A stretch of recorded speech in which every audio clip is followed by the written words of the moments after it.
ওষুধটা তো নাচ জামাই, ও মুখে যাই বলুক না কেন, ওর মনটা দখল করে বসে আছে ওই নাচ জামাই। তিনমা ঠিকই বলেছে, স্যারকে ছেড়ে দিয়ে দিদির খুব কষ্ট হচ্ছে। সেটা দিদি বলছে না। দিদির যে শরীরটা ভালো নেই, আমি একবার সূর্য স্যারকে জানিয়ে দিই। স্যার এসে গেলেই দিদির ভালো হয়ে যাবে।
স্যার ফোনটা ধরুন না।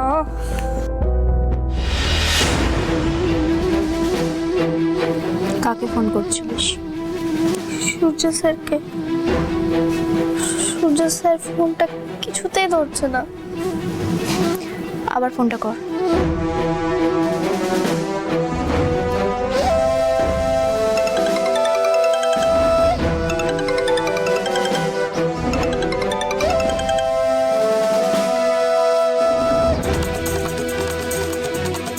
না রে দিদি, সূর্য স্যার কিছুতেই ফোনটা ধরছেন না। বাবার ফোনে নিশ্চয়ই কর্তাবাবুর নাম্বার থাকবে। আমি একবার বরং কর্তাবাবুকে ফোনটা করি।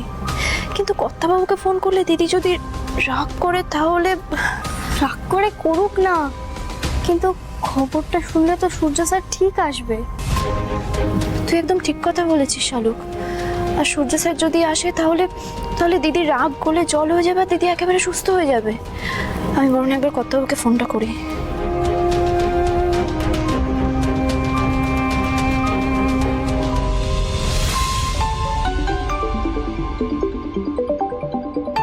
এত রাতে আবার কি ফোন করছে?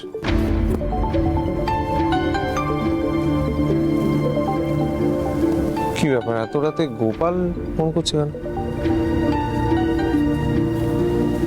হ্যাঁ গোপাল বলো। কর্তাবাবু, আমি শিউলি বলছিলাম। হ্যাঁ, কি হয়েছে এত রাতে ফোন করছিস? সব ঠিক আছে তো? সোয়া কেমন আছে? না কর্তাবাবু, কিচ্ছু ঠিক নেই। আর দিদি একদম ভালো নেই। সে কি, কি হয়েছে সোহাগের?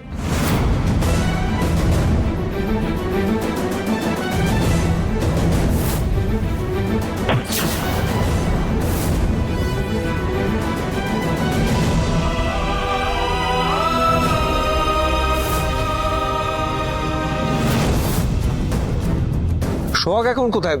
হাসপাতালে? না কর্তাবাবু, হাসপাতালে নয়। দিদি এখন বাড়িতেই আছে, আর ডাক্তার এসেছিল, ওষুধ দিয়ে গেছে। তো ঘটনাটা তো সন্ধেবেলায় ঘটেছে, এত দেরি করে আমাকে খবর দিচ্ছিস কেন? কর্তাবাবু, বাবা আপনাকে খবরটা দিতে চেয়েছিল, কিন্তু দিদি জানাতে মানা করেছিল। আর শালুক সূর্য স্যারকে ফোন করছিল, সূর্য স্যার ফোনটা ধরেননি, তাই আমি আপনাকে ফোনটা করলাম। খুব ভালো করেছিস। ঠিক আছে, তোরা ওদিকটা সামলা, এখন রাখ। ঠিক আছে।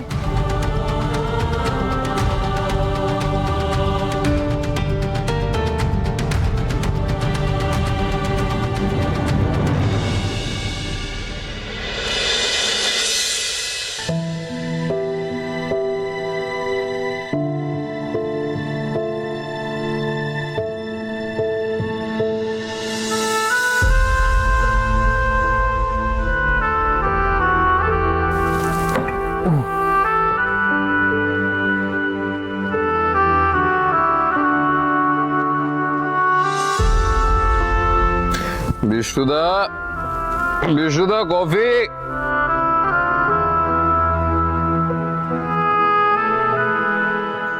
বিষ্ণুদা,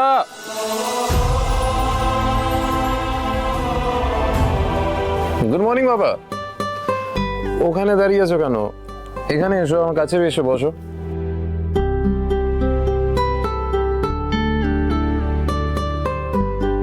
কি হয়েছে বাবা, তোমার মুখটা এরকম দেখাচ্ছে কেন? কিরকম দেখাচ্ছে? মনে হচ্ছে তুমি ভালো নেই। তুই মুখ দেখে মনের কথা বুঝতে পারিস? হ্যাঁ পারি তো। না পারিস না। যদি পারতিস তাহলে সোহাগকে এতদিন ওই গ্রামের বাড়িতে ফেলে রাখতে পারতিস না। আমি সোহাগকে ওর গ্রামে ফেলে রাখিনি, ও নিজের ইচ্ছা এখান থেকে চলে গেছে। নিজের ইচ্ছে চলে গেছে? এই কথাটা বলতে তোর লজ্জা করছে না? তোর একটা মিথ্যের জন্য ওই বাড়ি ছেড়ে চলে গেছে, তোর জন্য চলে গেছে। আমি জানি বাবা, আই নো। আর তার জন্য আমি ওর কাছে ক্ষমা চেয়েছি। বাহ, ক্ষমা চেয়েছিস আর 7 গুণ মাফ হয়ে গেছে, তাই না? দায় সেরে ফেলেছিস ক্ষমা চেয়ে। তারপরেও তো তুই ওকে বলেছিস যে তুই ওর সঙ্গে সম্পর্কটা রাখতে চাস না। সোহাগ যাতে নিজের জীবনটা এনজয় করতে পারে সেই জন্যই বলেছি বাবা, যে আমি ওর সঙ্গে সম্পর্ক রাখতে চাই না। আচ্ছা একটা কথা বলতো সূর্য, তুই কি মন থেকে চাস যে সোহাগ তোর সঙ্গে সম্পর্কটা না রাখুক? হ্যাঁ চাই। তাহলে তো আমি যেটা বলতে এসেছি সেটা না বলাই ভালো। এক মিনিট বাবা, তুমি কি বলতে এসেছিলে বলো। আমি যেটা বলতে এসেছি সেটা কিন্তু সোহাগকে নিয়ে কথা। হ্যাঁ বলো বাবা, চুপ করে থেকো না, বলো কি হয়েছে সোহাগের। ও গ্রামে আন্দোলন করছিল, সেটা তো তুই জানিস। আন্দোলন করতে গিয়ে শত্রুপক্ষের লাঠির আঘাতে ওর মাথায় একটা বড়সড় চোট লেগেছে। হোয়াট? কি বলছো কি? আরে দাঁড়া দাঁড়া দাঁড়া দাঁড়া, কোথায় যাচ্ছিস? সোহাগের কাছে? সোহাগের কাছে যাবি? হেঁটে যাবি নাকি? হ্যাঁ, চাবি নিবি না গাড়ি?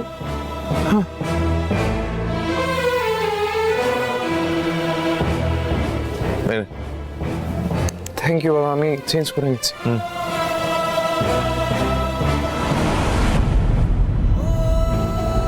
তোর মন কিন্তু উল্টো কথাই বলে সূর্য।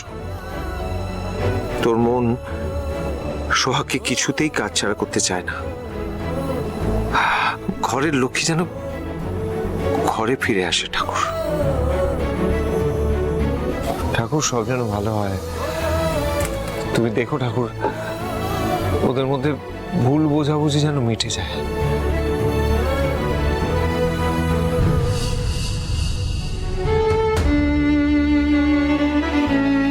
হ্যাঁ রে বড়দিদি, তোর কি মাথাটা খারাপ হয়ে গেছে? তুই এই অবস্থায় তুই কাজে বেরোচ্ছিস? বিশ্রাম নেওয়ার সময় নয় দিম্মা, এই আমাকে কাজে বেরোতেই হবে। আমি তোর কোনো কথা শুনবো না। তুই এদিকে আয়, তুই এদিকে আয়, এখানে বস, এখানে বসে আমার কথা শোন। জেদ করিস না বড়দিদি, জেদ করিস না। কালকে ওই দর্শিন এসে তোকে কত কত করে বোঝালো, তুই তার কথাটা একটু শুনবি না? হ্যাঁ, কত দৌড় ঝাঁপ করলো তোর জন্য। হ্যাঁ, বারবার তোকে যাওয়ার সময় বলে গেল যে বিশ্রাম নেবেন, কিন্তু বিশ্রাম নেবেন, কিন্তু তার কথাটা একটু শুনবি না তুই? দর্শিনদা তো মানা করবেই, বলবেই তো বিশ্রাম নেবার জন্য। আজকে যে দিদির এই অবস্থা সেটা কার জন্য হয়েছে? দর্শিনদার জন্যই তো। না জেনে বুঝে মানুষকে দোষ দিস না শিউলি।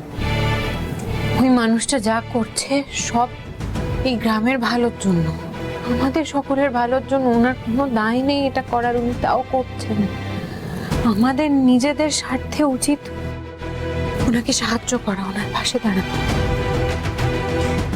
আচ্ছা আচ্ছা ঠিক আছে, আমার ভুল হয়েছে।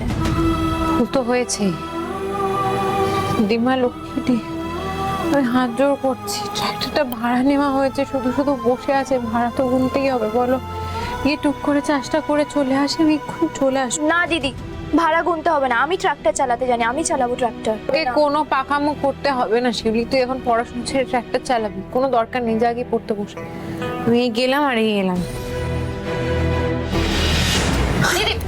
হলো তো, হলো তো, বস বস বস। আমার কথা যদি একটাও শোনে, আরে আমার দিব্যি দিয়ে দিলাম, আমার দিব্যি দিয়ে দিলাম। তুই তুই যদি বাড়ি থেকে এক ফোঁটা বেরিয়েছিস, শুয়ে পড়, শুয়ে পড় বলছি, শুয়ে পড়, শুয়ে পড় না। আর একটা কথাও আমি শুনবো না তোর। তুই চুপচাপ শুয়ে পড়বি। আরে বাবা, এটা কেন বুঝিস না? ট্রাক্টরের ভাড়ার চেয়ে জীবনের দাম যে অনেক বেশি, সেটা ভুলে গেলে চলবে বড়দিদি?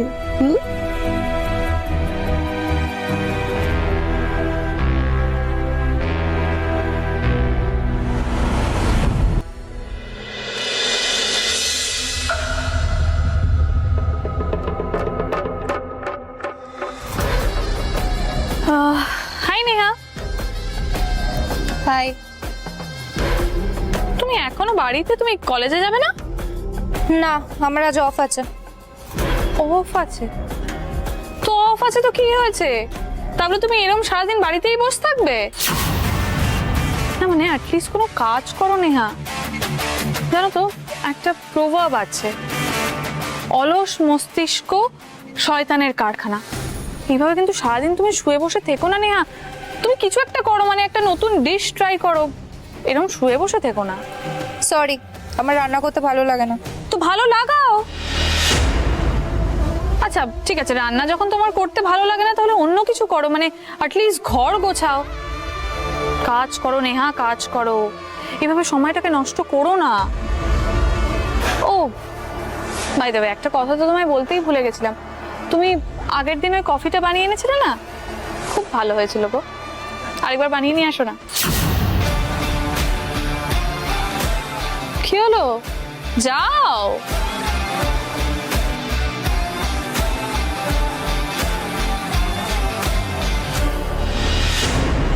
একবার এই বাড়িতে ঢুকতে দাও আমায়, তারপর তোমাদের কেমন নাকে দড়ি দিয়ে ঘোরাই দেখো। ডিনা, তুমি কখন এলে? এই তো আন্টি, এক্ষুনি। বাট আন্টি, আমি কিন্তু এখন তোমার সাথে দাঁড়িয়ে বেশিক্ষণ কথা বলতে পারবো না। আমাকে তো সূর্যর কাছে যেতে হবে। সূর্যর কাছে না গেলে আবার অভিমান করে গাল ফুলিয়ে বসে থাকবে। না, সূর্য অভিমান করে গাল ফুলিয়ে বসে থাকবে না, কারণ ও বাড়িতেই নেই। সে কি, সূর্য এত সকালে কোথায় বেরিয়ে গেল? সূর্য জোড়া দিঘিতে গেছে সোহাগকে দেখতে।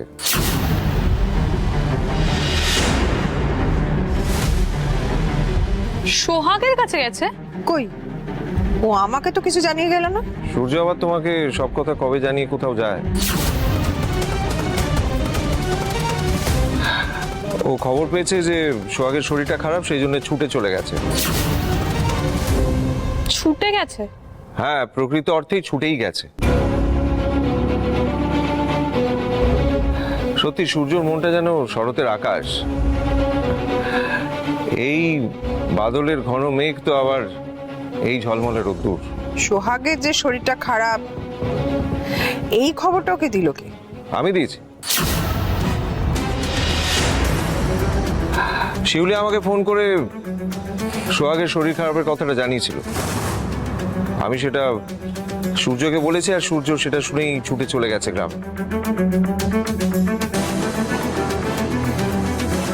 এর থেকেই বোঝা যায় সূর্য সোহাগকে কতটা ভালোবাসে।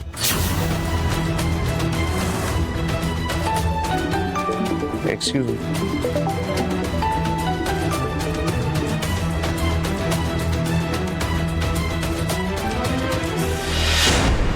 এই লোকটাই হচ্ছে আমার পথের কাঁটা।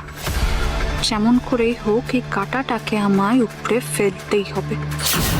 প্রয়োজন হলে এই পৃথিবী থেকেই সরিয়ে দিতে হবে। আন্টি, আমি এখন বেরোচ্ছি। অ্যাকচুয়ালি বাড়িতে মম ড্যাড আছে তো, ওরা তো কিছুই শপিং করেনি বিয়ের জন্য, ওদেরকেও নিয়ে যেতে হবে শপিং করাতে। আমি অ্যাকচুয়ালি ভেবেছিলাম সূর্যকেও নিয়ে যাব, বাট ইটস ওকে। সূর্য যখন নেই, অন্য কোনো দিন সূর্যের সাথে যাওয়া যাবে। ঠিক আছে, আমি আসছি আন্টি, বাই।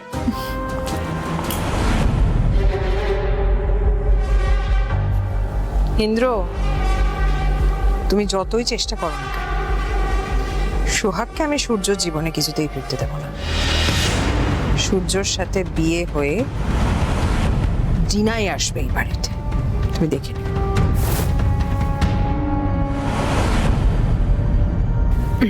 আপনি তো অদ্ভুত মানুষ। হ্যাঁ, ওষুধগুলো যেরকম ছিল সেরকমই পড়ে আছে, একটা ওষুধও খাননি? খাবো। খাবো মানে কি? হ্যাঁ, ওষুধগুলো কি ছেলে খেলা করার জিনিস? আরে বাবা, ওষুধগুলো তো সব খাবার পরের ওষুধই তো খেয়ে উঠলাম, খাবো। খেয়ে উঠলাম মানে? তার মানে আপনি এতক্ষণ খালি পেটে ছিলেন? সোহাগ, এটা কিন্তু বাড়াবাড়ি হচ্ছে, এটা কিন্তু আপনি ঠিক করছেন না। শরীর কিন্তু এত অত্যাচার সহ্য করবে না। নিন ওষুধগুলো তাড়াতাড়ি খেয়ে নিন তো। আপনি তো ব্যস্ত হবেন না, আমি খেয়ে নেবো ওষুধ। ব্যস্ত হব না বললেই হবে? আলবাত ব্যস্ত হব। আপনি কি করছেন? হ্যাঁ, এইভাবে চললে আপনার শরীর খারাপ করবে। এরপরে তো আরো যুদ্ধ আছে, সেখানে তো প্রস্তুত নিতে হবে। আমি খেয়ে নেবো। দাঁড়ান তো, আপনি যখন ওষুধ খাবেন না, আমি আপনাকে ওষুধ খাইয়ে দিচ্ছি। না না, কি আমি খেয়ে চুপ নেবো। চুপ করে থাকুন, এতক্ষণ খাননি, এখন খেয়ে নেব। আগে ওষুধটা ধরুন, হা করুন।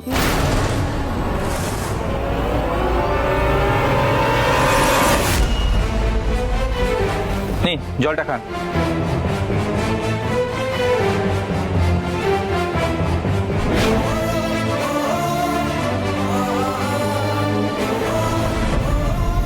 রাজা ভাই, তুমি?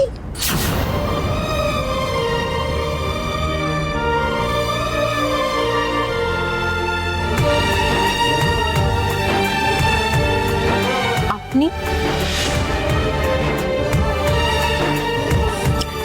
যাও যাও যাও, ভেতরে যাও।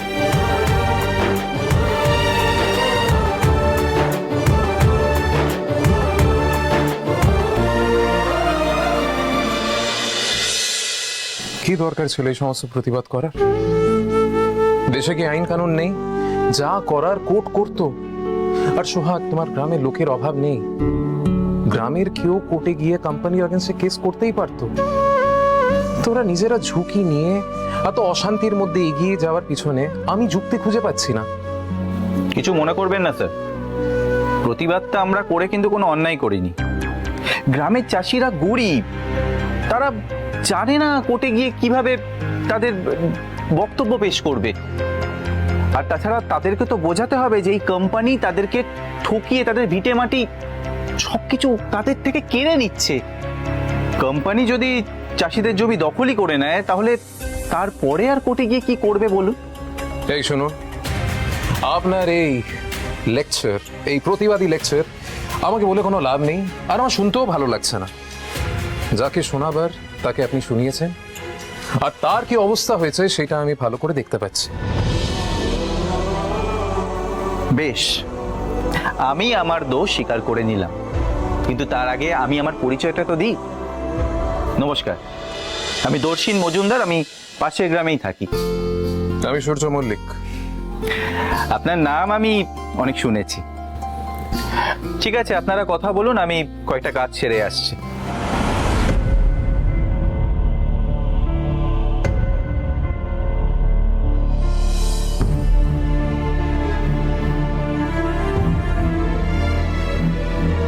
শিউলি, শিউলি। আমাকে ডাকছিস দিদি? হ্যাঁ, ডাকছিলাম। কাল যে ডিভোর্স নোটিশটা এসছে, ওই দেরাজে রাখা আছে, নিয়ে তো।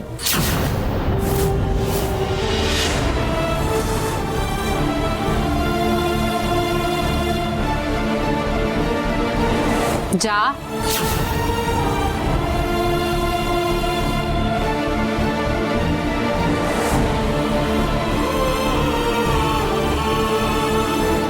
যা যা।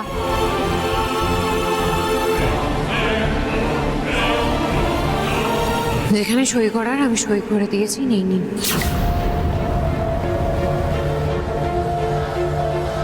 এটা কি? কি বুঝতে পারছেন না? আপনি তো আমার সঙ্গে কোনো সম্পর্ক রাখবেন না বলেই ডিভোর্সের নোটিশ পাঠিয়েছেন। আমি তো। কেন মিথ্যে কথা বলছেন স্যার? আমি মিথ্যে বলছি না। হ্যাঁ, আপনি মিথ্যে কথা বলছেন। আপনি আমাকে নিজে ফোন করে বলেছেন আপনি আমার সঙ্গে কোনো সম্পর্ক রাখতে চান না। নিজের কানকে কি করে অবিশ্বাস করব বলুন তো? যেই লোকটা নিজের মুখে বলে সে আমার সাথে কোনো সম্পর্ক রাখতে চায় না, সেই যদি এখন হঠাৎ করে এসে বলে যে আমি ডিভোর্সের নোটিশ পাঠাইনি, সেটা আমায় বিশ্বাস করতে হবে আপনি বলতে চাইছেন?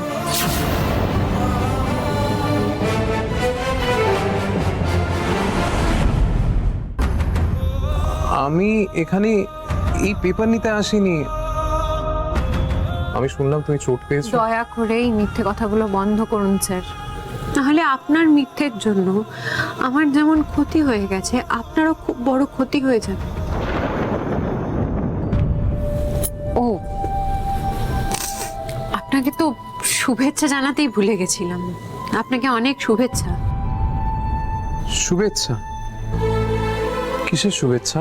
আপনার বিয়ের কার্ড, ছবি, সমস্ত কিছুই আমি দেখেছি, সেই জন্য শুভেচ্ছা। পরে যাতে আপনি বলতে না পারেন আমি আপনাকে শুভেচ্ছা জানাই। আপনাদের আগামী জীবন শুভ হোক, আমার তরফ থেকে শুভেচ্ছা রইল। আমার বিয়ের কার্ড, ছবি তোমায় কে পাঠালো?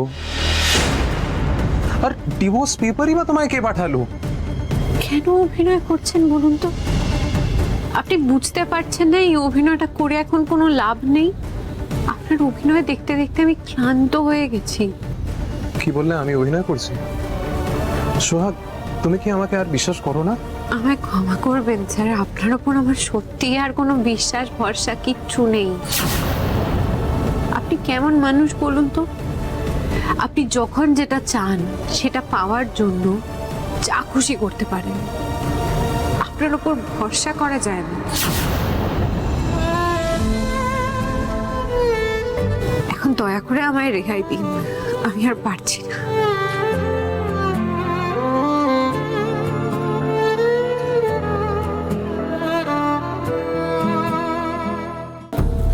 সোহাগ, বিশ্বাস করো আমি অভিনয় করছি না। তোমাকে কেউ চক্রান্ত করে ভুল বুঝিয়েছে।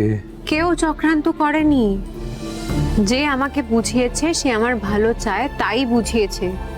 আপনি এবার দয়া করে আমায় মুক্তি দিন। তুমি কিন্তু খুব তাড়াতাড়ি সিদ্ধান্ত নিয়ে ফেললে সোহাগ। সিদ্ধান্ত?